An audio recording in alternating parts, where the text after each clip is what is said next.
You sent the cold email, they replied, and then you fumbled it. In this video, I'm going to show you exactly how to handle a reply and turn it into a booked meeting step by step. Here's a stat that should make you rethink everything.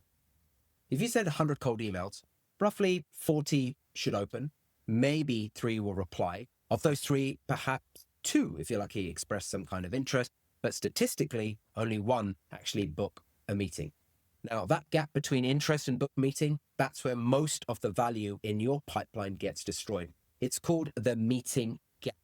The good news is that it's entirely fixable, and it starts with one thing: speed. When someone replies to your cold email, a window opens, a short, volatile window. That prospect is sitting at their desk, they're thinking about the problem you raised, and they're open to conversation. That window does not stay open for very long. If you reply within 5 minutes, you are 100 times more likely to convert that lead compared to responding 24 hours later. Not 10 times better, 100 times. A 2-hour delay doesn't just slow things down, it resets the entire dynamic. What felt like a live conversation becomes just another email thread. Their attention has moved on to the next fire in their business, and therefore you have lost the moment. So the operational question you need to answer before you scale any cold email or any outbound campaign is this: do you have the infrastructure to respond to replies within 5 minutes? If the answer is no, fix that ASAP. The second thing you need to do when a reply lands is triage it. Not every reply is the same. How you respond depends entirely on where the prospect is. 3 major buckets. Bucket 1 is high intent. These are your best leads. They're saying things like, hey, let's jump on a call, or send me more info, or send me pricing. They've already made a mental decision. Do not send more information. Do not pitch them again. Propose 2 or 3 specific meeting times right now. Bucket 2, the curious but extremely cautious.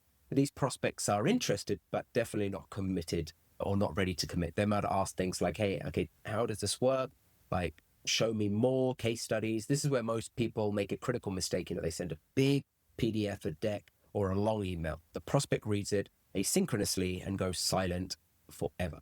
Instead, respond with one short, relevant insight, a metric, a case study result, 1 sentence, and then ask a single qualifying question. Something like, happy to send more. Are you currently more focused on fixing X or scaling Y?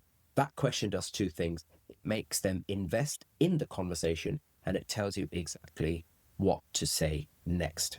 And bucket 3 is the not right now. Budget freezes, incumbent vendors, wrong timing. These are not necessarily dead leads. They could potentially be future pipeline.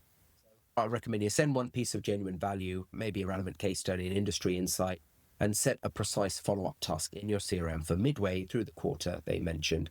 Then let it go. You may, if you get their permission, put them into some sort of nurturing sequence as well. Once you've triaged your reply and you're dealing with a high intent or warm lead, the next step is the meeting ask. And this is where I see even experienced operators lose deals they should win. The most common mistake is sending a Calendly link or a meeting link in the first response. Now, listen, I understand why people do it. It feels efficient. But to your prospect, it feels like homework. They have to leave their inbox, open a web page, cross-reference their calendar, and commit to a meeting with someone they've spoken to for about 20, 30 seconds. That's a lot of friction for a stranger. Testing consistently shows that interest-based call to actions convert at roughly double the rate of calendar link. So here's the framework I use instead. It's very simple. It's 3 steps. Step 1, you want to propose 2 specific times, not when are you free. That puts the cognitive load on them. Instead, do something like, just Tuesday at 2 p.m. or Thursday at 10 a.m. work for you. Binary choice, simple decision. Step 2, wait for the micro commitment. When they reply Tuesday works, they've crossed that psychological threshold. They're no longer curious, they are committed, and that really matters. Step 3, only now do you send the calendar link. At this point, it's not a demand, it's just admin. You're formalizing something they've already agreed to. One more thing on framing.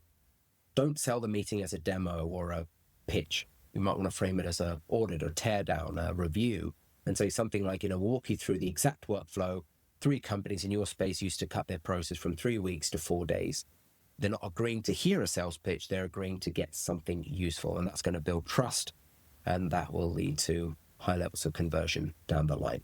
Here's a frustrating scenario I know you've definitely experienced. A prospect replies positively, propose times, and then they go silent. I call this the yes trap, and it's more common than you think. The prospect has lost interest. They've just been poured back into their day. You are still a stranger, and you don't have a relationship yet. They don't owe you anything. One follow-up email 3 days later is not enough to recapture that attention. So what we have found works is a 4 or 5 touch sequence over 7 to 10 days, with each touch adding new value rather than just chasing them. Touch 1 is the immediate reply. The 2 time options, no links. 24 to 48 hours later is a 1-line email that floats your message back to the top of their inbox. Nothing new, more like a gentle nudge. Touch 3 around day 3 or day 4 is a short value injection, relevant case study, an industry stat, something that reminds them why they were interested without being pushy.